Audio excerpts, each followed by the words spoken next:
एक बार फिर से स्वागत है हमारे YouTube channel Shri classes Jodhpur में। और आज की अपनी इस डेली करंट अफेयर क्लास में आगे चलने से पहले कल की क्लास में जो पूछा गया क्वेश्चन था उसका आंसर हम देख लेते हैं। तो कल की क्लास में पूछा गया था वर्ल्ड गिविंग इंडेक्स, विश्व भर में दान देने के मामले में कौन सा देश शीर्ष पर रहा है। तो वर्ल्ड गिविंग इंडेक्स 2021 में टॉप पर शीर्ष पर कौन था? तो इसमें था टॉप पर इंडोनेशिया। और अपने देश भारत की बात करें तो भारत इसमें 14वें स्थान पर था अपना देश भारत। तो यह था कल के क्वेश्चन का आंसर। अब बात करें आज के अपने पहले क्वेश्चन की। तो पहला क्वेश्चन है कि विश्व शरणार्थी दिवस, वर्ल्ड रिफ्यूज डे, यह कब मनाया गया है? तो विश्व शरणार्थी दिवस जो कि हाल ही में मनाया गया है वो मनाया गया 20 जून को। कब मनाया गया है? 20 जून को। यह दिवस विश्व भर में शरणार्थियों के साहस विश्व भर में शरणार्थियों के साहस तथा उनके लचीलेपन का सम्मान और आदर करने के लिए इस दिवस को मनाया जाता है 20 जून को। और इस दिवस को 20 जून को फर्स्ट टाइम कब मनाया गया था? तो पहली बार इस दिवस को मनाया गया था यूनाइटेड नेशन के द्वारा, संयुक्त राष्ट्र के द्वारा 2001 में। कब मनाया गया था? 2001। अब बात करें इसकी 2021 की थीम की। तो 2021 की थीम की बात करें तो वो है together we heal, learn and shine. क्या है इसकी 2021 की theme? Together we heal, learn and shine. ये इस दिवस की 2021 की थीम रही है। इसी के साथ 20 जून को एक दिवस और मनाया गया है, तो वो मनाया गया है वर्ल्ड फादर डे। तो वर्ल्ड फादर्स डे यह भी हाल ही में 20 जून को मनाया जाता है।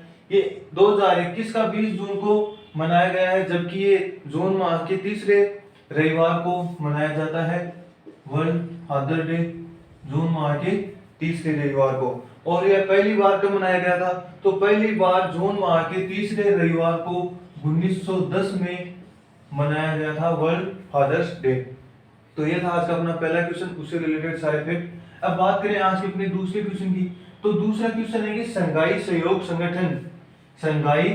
संगठन SCO की बैठक में भारत का प्रतिनिधित्व कौन करेंगे? तो हाल ही में इस बैठक का आयोजन किया जाएगा और इसमें भारत का प्रतिनिधित्व कौन करेंगे?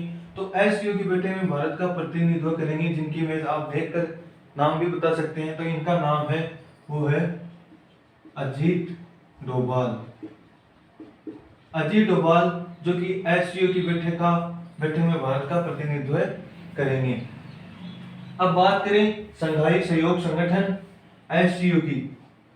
तो SCO की शंघाई कोऑपरेशन ऑर्गेनाइजेशन, इसकी स्थापना की बात करें तो वो हुई थी 2001 में। और हेडक्वार्टर की बात करें तो वो है चाइना के बीजिंग में, इसका हेडक्वार्टर है SCO का। इसी के साथ इसके वर्तमान सेक्रेटरी जनरल की बात करें तो वो है व्लादिमीर नूरो।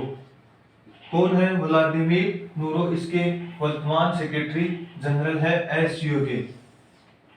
अब बात करें आज के अपने तीसरे क्वेश्चन की। तो तीसरा क्वेश्चन है कि भारतीय मूल के जज महमूद जमाल, कौन भारतीय मूल के जज हैं महमूद जमाल, को किस सर्वोच्च न्यायालय के लिए मनोनीत किया गया है? अर्थात ये भारतीय मूल के पहले अश्वेत जज हैं महमूद जमाल, जिनको किस न्यायालय में मनोनीत किया गया है? तो इनको मनोनीत किया गया है कनाडा के सर्वोच्च न्यायालय में। कहां पर? कनाडा के सर्वोच्च न्यायालय में, जिनकी इमेज आप देख सकते हैं महमूद जमाल की। अब बात करें हम कनाडा की, क्योंकि इनको कनाडा के सर्वोच्च न्यायालय के लिए नियुक्त किया गया है। तो कनाडा की लोकेशन आप मैप में देख सकते हैं। इसी के साथ कनाडा की राजधानी की बात करें, कैपिटल की बात करें तो वो है ओटावा। कनाडा की राजधानी है और टोरंटो कनाडा का सबसे बड़ा शहर है। इसी के साथ यहाँ की करेंसी की बात करें तो वो है कनाडियन डॉलर। यहाँ की करेंसी है कनाडा की। तो ये था आज का अपना तीसरा क्वेश्चन। अब बात करें आज के अपने चौथे क्वेश्चन की। तो चौथा क्वेश्चन है कि हाल में पुमा का ब्रांड एम्बेसडर किसे बनाया गया है। तो पुमा जो कि एक कंपनी है उसका ब्रांड एम्बेसडर किसे बनाया गया है। तो इसका ब्रांड एम्बेसडर हाल ही में युवराज सिंह को बनाया गया है पुमा का ब्रांड एम्बेसडर। इसी के साथ पुमा ने जो पुमा इंडिया है उसके सहयोग विस्तार में भी साझेदारी दी है युवराज सिंह को। अब बात करें पुमा की। तो पुमा की बात करें जो कि एक जर्मनी की कंपनी है। स्थापना की बात करें तो इसकी स्थापना 1948 में हुई थी। तो ये था आज का अपना चौथा क्वेश्चन। अब हम देखते हैं हमारे नेक्स्ट क्वेश्चन को। तो नेक्स्ट क्वेश्चन है कि Snowflake global innovation partner of the year का पुरस्कार किसने जीता है। तो Snowflake global innovation partner of the year का पुरस्कार किससे मिला है या किसने जीता है। तो यह पुरस्कार मिला है भारतीय कंपनी L&T को। L&T इन्फोटेक को यह अवार्ड मिला है Snowflake global innovation partner of the year. अब बात करें L&T इन्फोटेक की। तो लॉसन टुर्बो इन्फोटेक लिमिटेड इसके हेडक्वार्टर की बात करें तो लॉसन एंड टुर्बो इन्फोटेक का हेडक्वार्टर वो है मुंबई में। कहां पर है इसका हेडक्वार्टर, मुंबई में। इसी के साथ इसकी स्थापना की बात करें तो वो हुई थी 23 दिसंबर 1996 को इसकी स्थापना हुई थी। यह था पांचवा क्वेश्चन। अब बात करें आज के अपने छठवें क्वेश्चन की। तो वो है कि हाल ही में किस देश में दुनिया के सबसे ताकतवर चुंबक का निर्माण किया जा रहा है। तो दुनिया के किस देश में सबसे ताकतवर चुंबक का निर्माण किया गया है। तो इसका निर्माण किया गया है फ्रांस में। चुंबक की इमेज आप देख सकते हैं जिसका निर्माण फ्रांस में किया गया है। यह चुंबक इतनी ताकतवर है कि यह एक हवाई जहाज को ऊपर उठाने में भी सक्षम है। तो इसका निर्माण फ्रांस में किया गया है। अभी हाल ही में कुछ दिन पहले कृत्रिम सूर्य का भी निर्माण किया गया, वो किया गया है चाइना के द्वारा। यह कृत्रिम सूर्य इतना ताकतवर है कि वर्तमान सूर्य का 10 गुना है यह सूर्य, जिसका निर्माण चाइना में किया गया और अब सबसे ताकतवर चुंबक का निर्माण किया गया है फ्रांस में। अब बात करें हम फ्रांस की। तो फ्रांस की कैपिटल वो है पेरिस। क्या है, पेरिस फ्रांस की कैपिटल है जो कि सीन नदी के किनारे बसी हुई है। सीन नदी के किनारे बसी हुई है फ्रांस की कैपिटल पेरिस। और फ्रांस की इस कैपिटल पेरिस में ही हेडक्वार्टर है यूनेस्को का। इसी के साथ फ्रांस की करेंसी की बात करें तो फ्रांस की करेंसी है वो है यूरो। और इसके वर्तमान प्रेसिडेंट या राष्ट्रपति की बात करें तो वो है इमैनुअल मैक्रोन, फ्रांस के वर्तमान राष्ट्रपति। तो ये था आज का अपना छठवां क्वेश्चन। अब बात करें आज के अपने सातवें क्वेश्चन की। तो सातवां क्वेश्चन है कि जो कि इम्पोर्टेंट भी है कि हाल ही में टोक्यो ओलंपिक के लिए क्वालिफाई करने वाली पहली भारतीय ताइक्वांडो एथलीट कौन बनी है। तो टोक्यो ओलंपिक जो कि 2020 में होने थे, परंतु कोविड-19 के कारण ये एक साल लेट होकर अभी इनका आयोजन 2021 में किया जा रहा है। और 2021 में यह 23 जुलाई से इनका आयोजन किया जा रहा है, अर्थात 23 जुलाई 2021 से टोक्यो ओलंपिक 2020 का आयोजन किया जा रहा है। और इसमें क्वालिफाई करने वाली ताइक्वांडो एथलीट जो कि पहली भारतीय ताइक्वांडो एथलीट बनी है, तो वो कौन बनी है, इमेज आप देख सकते हैं। और इनका नाम है वो है अरुणा तंवर। अरुणा तंवर बनी है जो कि हरियाणा से बिलोंग करती है और यह एक दिव्यांग खिलाड़ी है, दिव्यांग एथलीट है अरुणा तंवर। तो ये था आज का अपना सातवां क्वेश्चन। अब बात करें आज के अपने अंतिम क्वेश्चन की। तो वो है कि हाल ही में दुनिया का पहला लकड़ी का उपग्रह किस देश में प्रक्षेपित किया जाएगा।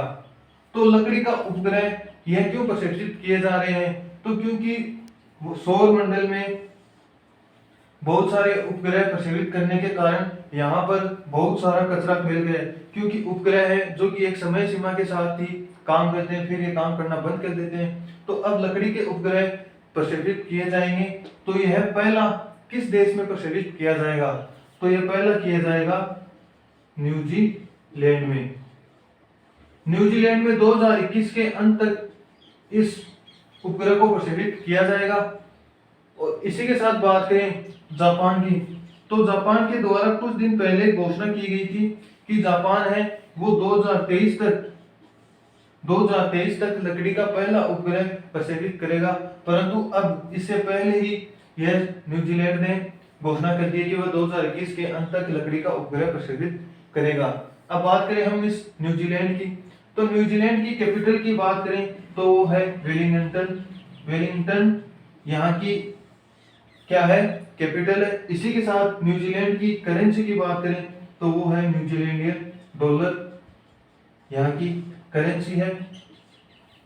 तो ये थी आज की अपनी डेली करंट अफेयर की क्लास, उससे रिलेटेड सारे फैक्ट। अब बात करें आज के अपने क्वेश्चन ऑफ द डे की, तो आज का अपना क्वेश्चन ऑफ द डे है कि हाल ही में एक मैच में 2 अर्धशतक लगाने वाले पहले क्रिकेटर